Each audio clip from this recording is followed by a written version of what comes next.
যারা বলেন যে খালি দোয়া করি কবুল হয় না, মনোযোগ দিয়ে হাদিসটা শোনেন। হাদিসের মধ্যে আসছে মুসাফির দোয়া করলেই কবুল হয়ে যায়। সুবহানাল্লাহ। নবীজি বলেন সুম্মা যাকারার রাজুলা ইউতিলুস সাফার, এরপর আল্লাহ নবী এক ব্যক্তির কথা স্মরণ করলেন যে ব্যক্তি লম্বা সফর করছে। আশআসা, সফরের কারণে ওই লোকের মাথার চুলগুলা এলোমেলো হয়ে গেছে। আগবার, সফর করার কারণে তার মুখের মধ্যে ধুলা ময়লা, শরীরের মধ্যে ধুলা বালি। এবার ওই ব্যক্তি সফরে গিয়ে আল্লাহরে কয় ইয়া রব্বি মাবুদ, তুমি কবুল করো, কবুল করো, এটা দাও, ওটা দাও। নবীজি বলছেন সফরে গিয়ে দোয়া করলে দোয়া কবুল হয়ে যায়। মুসাফির বারবার কয় আল্লাহ এটা দেন, ওটা দেন, কিন্তু দোয়া কবুল হয় না। ঘটনা কি? নবী না বলছে কবুল হয়, কিন্তু হচ্ছে না। নবীজি বলেন জানোনি কেন হয় না? মাতআমুহু হারাম, তার খাদ্য হারাম। ওয়া মাশরাবুহু হারাম, তার পানি হারাম। ওয়া মালবাসুহু হারাম, তার পোশাক হারাম। ওয়া গুজিয়া বিল হারাম, তার উপার্জন হারাম। ফাআদনা ইস্তাজাবু লিযালিকা, বলো তার দোয়াটা কবুল হবে কিভাবে? ভাই কথা বুঝতেছেন? তাহলে আপনি মসজিদে গিয়ে বলতেছেন আল্লাহ একটা সন্তান দেন, আল্লাহ একটা সন্তান দেন, আল্লাহ একটা সন্তান দেন। রাসূল বলছে উম্মত তোমার খাদ্য কি হালাল? জি না হুজুর, আমার খাদ্য হারাম।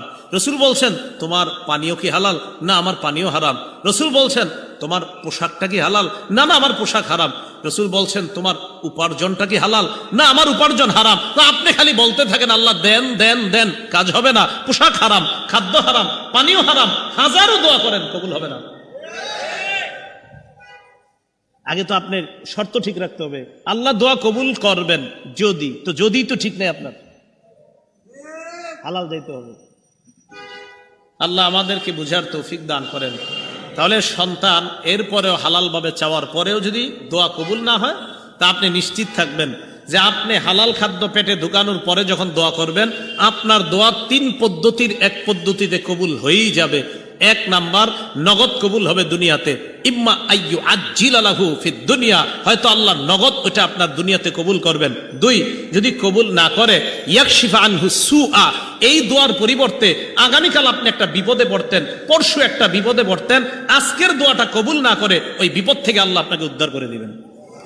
3 নাম্বার, ইম্মা ইয়াদাখিরা লাহু ফিল আখিরা, এই দোয়া দুনিয়াতে আল্লাহ কবুল না করে আখিরাতের জন্য সঞ্চয় করে রাখবে, সেদিন এই দোয়ার পাহাড় দিয়ে আল্লাহ আপনাকে পার করে জান্নাত দান করবে।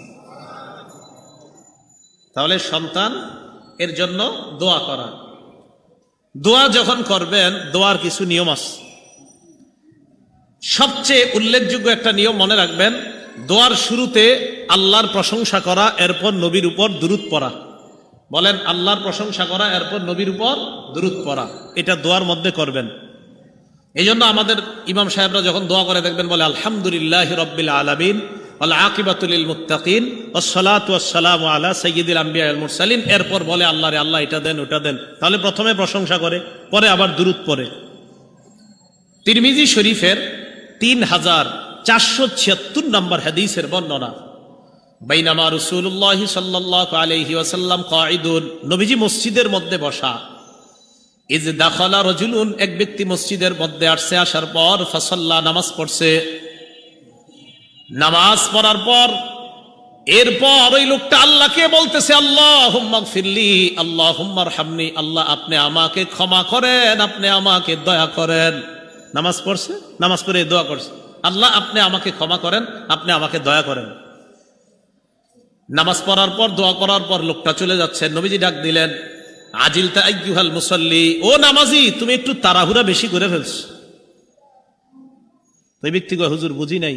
হ্যাঁ তুমি একটু তাড়াহুড়া বেশি করছো, তুমি নামাজ পড়লা আর আল্লাহরে বললা আল্লাহ আমাকে ক্ষমা করেন, আল্লাহ আমাকে দয়া করেন। শোনো, ইদা সাল্লাইতা, যখন নামাজ পড়বা, ফাকআত্তা, বসবা, এরপর ফাহমাদিল্লাহ বিমা হুয়া আহলুহু, আল্লাহর প্রশংসা করবা, ওয়াসাল্লি আলাইয়া, আমার উপর দুরূদ পড়বা, সুম্মা দুউ, এরপর আল্লাহর কাছে দোয়া করবা।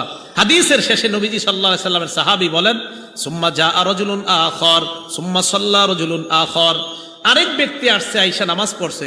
নামাজ পড়ার পর ফাহামিদাল্লাহ, আল্লাহর প্রশংসা করছে, ওয়া সাল্লা আলান নবী সাল্লাল্লাহু আলাইহি ওয়াসাল্লাম, নবীর উপর দুরূদ পড়ছে। আল্লাহর নবী তার কথা শুনলেন, শোনার পর বললেন উদউ তুজাব, উম্মত তুমি এই মুহূর্তে যা বলবা আল্লাহ তোমার দোয়া কবুল করবেন। তুমি আল্লাহর প্রশংসা করছো, আমার উপর দুরূদ পড়ছো, উদউ দোয়া করো, তুজাব তোমার দোয়া কবুল করা হবে। এই জন্য সূরা গাফিরের ৬০ নম্বর আয়াতে আল্লাহ বলেন, ওয়াকালা রাব্বুকুম উদউনি আস্তাজিব লাকুম, তোমাদের রব বলেন তোমরা আমার কাছে দোয়া করো, আমি তোমাদের ডাকে সাড়া দিব, আমি তোমাদের দোয়া কবুল করব। আমি তোমাদের ডাকে সাড়া দিব, আমি তোমাদের দোয়া কবুল করব। আল্লাহ আমাদের সকলকে আল্লাহর কাছে চেয়ে নেওয়ার এই যোগ্যতা যেন আমাদের তৈরি হয়, আল্লাহ তৌফিক দান করেন। তাহলে বলেন তো আমরা কার কাছে চাইবো? আল্লাহর কাছে। সন্তান কার কাছে চাইবো? আল্লাহর কাছে। শর্তগুলো কিন্তু পূরণ করেন। হালাল পেটে থাকতে হবে, হালাল উপার্জন থাকতে হবে, হালাল পথে হালাল উপার্জন, হালাল পথে ব্যয়, হালাল পেট খাদ্য পেটের মধ্যে, এই অবস্থায় দোয়া করবেন, অবশ্যই আপনার দোয়া কবুল করা হবে। হযরত ওমর ফারুক রাদিয়াল্লাহু তাআলা আনহুর বর্ণনা, তিরমিজি শরীফের 486 নম্বর বর্ণনা। ওমর ফারুক বলেন, দুনিয়ার মানুষ শোনো, ইন্নাদ দুআ মাওকুফুন বাইনাস সামাই ওয়াল আরদ। একটু দেখেন, তুমি যখন দোয়া করো তোমার দোয়াটা আসমান আর জমিনের মাঝে এইভাবে ঝুলা থাকে। কি হলো এটা? তুমি যখন দোয়া করো আসমান আর জমিনের মাঝে ঝুলে থাকে। কেন? হাত্তা তুসাল্লি আলা নবী সাল্লাল্লাহু আলাইহি ওয়াসাল্লাম, দোয়ার মধ্যে যতক্ষণ নবীর উপর দুরূদ না পড়ো ততক্ষণ এটা ঝুলে থাকে। ওমর ইবনুল খাত্তাব বলেন, তুমি দোয়া করলা, দোয়ার মধ্যে যদি নবীর উপর দুরূদ না পড়ো তোমার দোয়াটা ঝুলে থাকবে। যদি দোয়া কবুল করাইতে চাও, দোয়া যদি উপরে উঠাইতে চাও, আল্লাহর প্রশংসা করবা, নবীর উপর দুরূদ পড়বা, তাহলে তোমার দোয়া অবশ্যই আরশে চলে যাবে। তাহলে আল্লাহর প্রশংসা করা, নবীর উপর দুরূদ পড়া, এইভাবে দোয়া করা। দোয়ার ক্ষেত্রে দ্বিতীয় কথা, দোয়া করবেন এমন ভাবে যে নিজের কোনো অপরাধ থাকলে অপরাধগুলা আল্লাহর কাছে স্বীকার করবেন। আল্লাহ আমি তো এই অপরাধগুলা করছি, এই কারণে কি আপনি আমার উপর নারাজ? মাবুদ মেহেরবানি করে আমারে আপনি মাফ করেন। অপরাধ স্বীকার কইরে আল্লাহরে বললেন। আরে আল্লাহর কাছে স্বীকার করলে তো কেউ শুনতেছে না, আপনি আল্লাহকে বলেন, এটা আল্লাহর কাছে বলবেন। এই জন্য তো আমরা নামাজের শেষ বৈঠকে কি বলি? আল্লাহুম্মা ইন্নী যালামতু নাফসি যুলমান কাসীরা। আল্লাহ আমি নিজের উপর অনেক জুলুম করছি, আমি স্বীকার করতেছি মাওলা এত জুলুম করছি মাবুদ। আল্লাহ লা ইয়াগফিরুয যুনুবা ইল্লা আনতা, আল্লাহ আপনি ছাড়া আমার এই গুনাহ মাফ করার কেউ নাই। ফাগফিরলি মাগফিরাতাম মিন ইনদিকা, আল্লাহ আপনার পক্ষ থেকে স্পেশাল ক্ষমা আমাকে করে দেন। সুবহানাল্লাহ। ওয়ারহামনি, আমাকে দয়া করেন। ইন্নাকা আনতাল গফুরুর রহিম, আপনি ক্ষমাশীল, আপনি দয়ালু।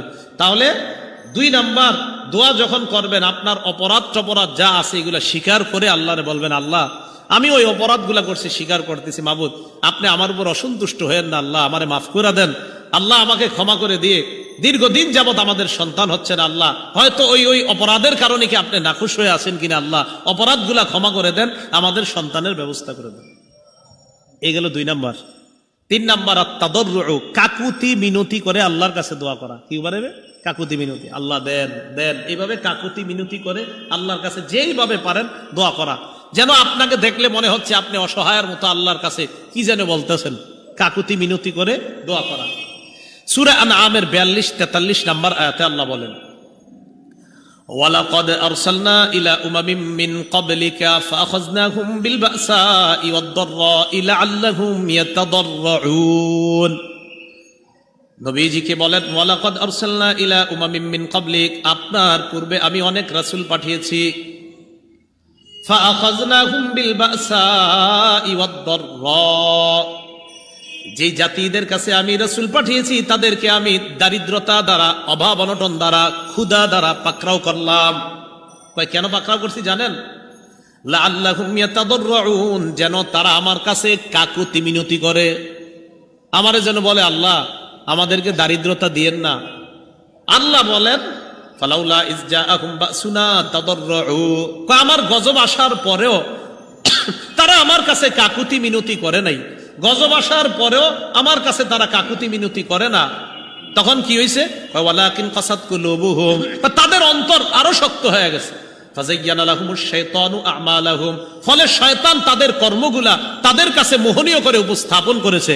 করোনার সময় আমি মনে করেছি যে করোনা যাওয়ার পর আমাদের বাংলাদেশের মানুষ মনে হয় আর কোনোদিন গুনাহ করবে না, আমি এটা মনে করেছিলাম।